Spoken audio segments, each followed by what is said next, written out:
So, episode 12 is the patron saint of newborn infants. And if you watch BBC or PBS, if you've watched Call the Midwife, as I do, I've read the books, I've watched the series probably through 3 or 4 times.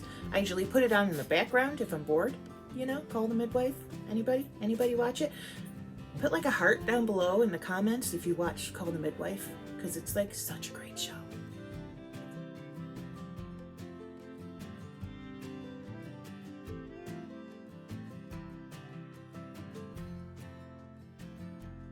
If you watch that show, the patron saint of newborn infants is Saint Raymond Nonnatus.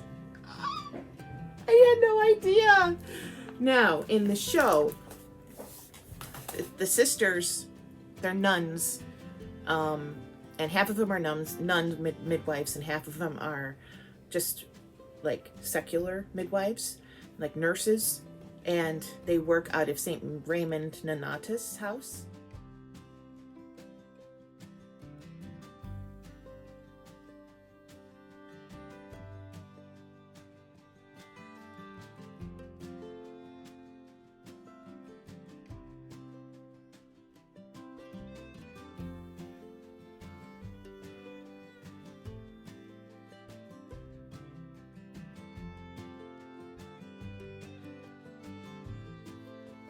Saint Raymond Nonnatus.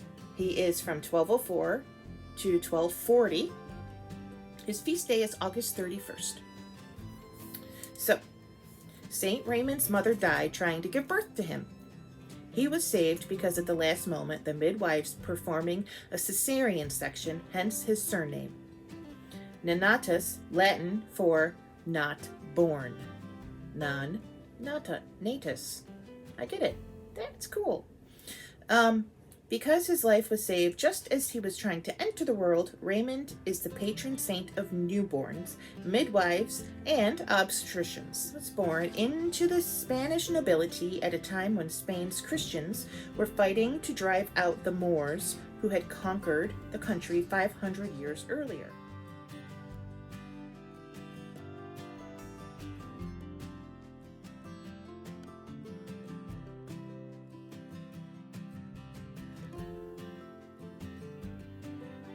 As a member of the upper class, he could have been a knight. Instead, Raymond entered the Mercedarians, a new religious order dedicated to ransoming Christian prisoners and slaves held by the Moors in North Africa.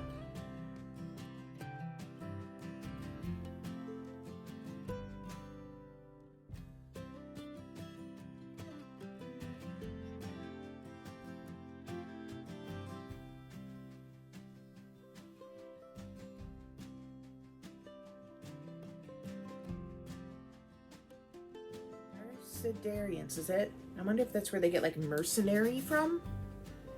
I'll have to look it up. Another Googleable moment brought to you by Jen with one N.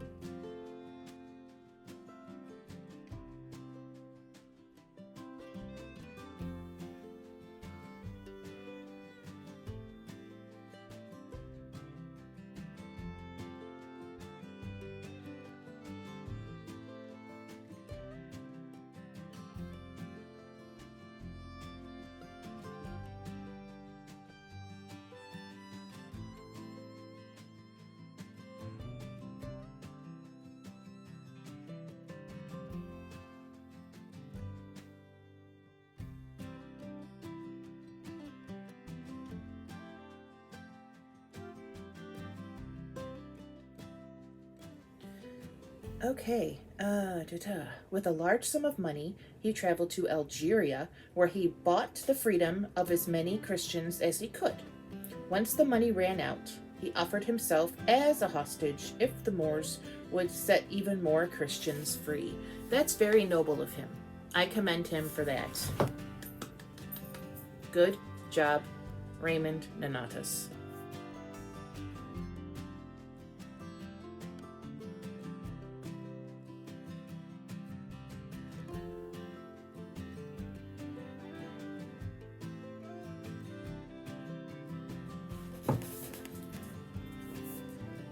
The Moors accepted this arrangement but locked Raymond in prison, where he was beaten, tortured, and, when it was discovered he had converted some of the prison guards, sentenced to be impaled.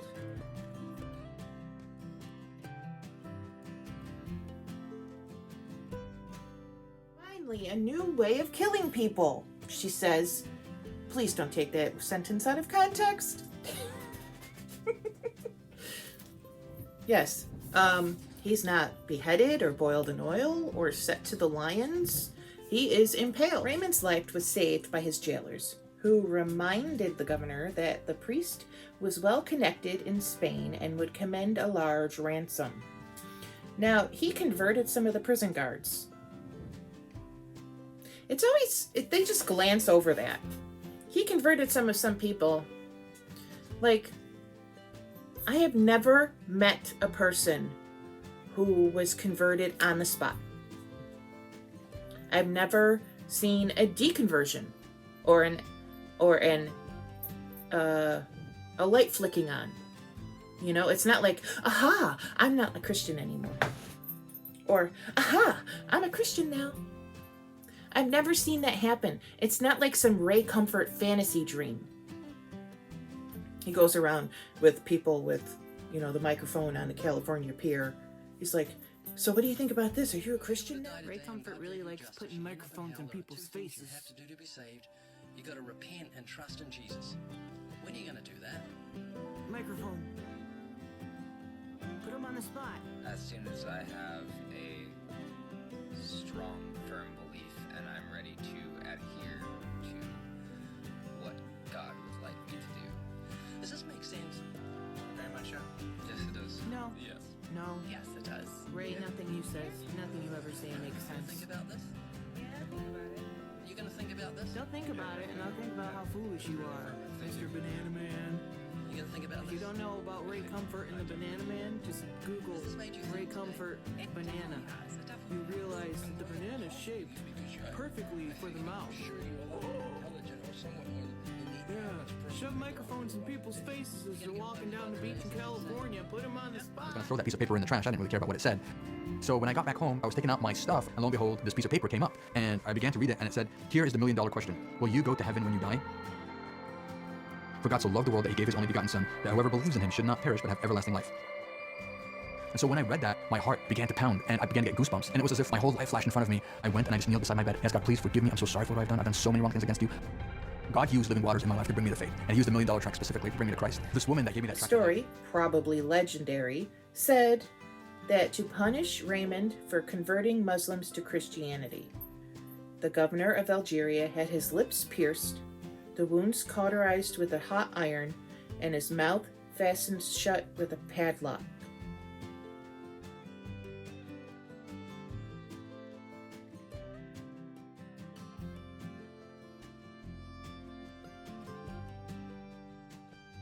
That's gross. Holy shit. I don't even want to visualize that.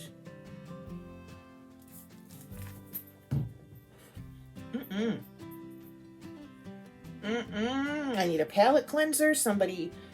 I need fluffy puppies. Piper, are you in here? That was gross. This is Piper. Hello. Say hi, Piper. Hello. I know she has eye boogers. Are her palates cleansed yet? I'll tell the story. After 8 months in the dungeon, the ransom arrived and the Moors set Raymond free. In recognition of all he suffered in Algeria, Pope Gregory IX, Raymond a cardinal. I like you. You're a cardinal now. Raymond accepted the honor, but continued to live as an ordinary priest, dying suddenly at age 36. His picture is on page 281. Oh, I turned right to it. I see his lips look okay in this picture.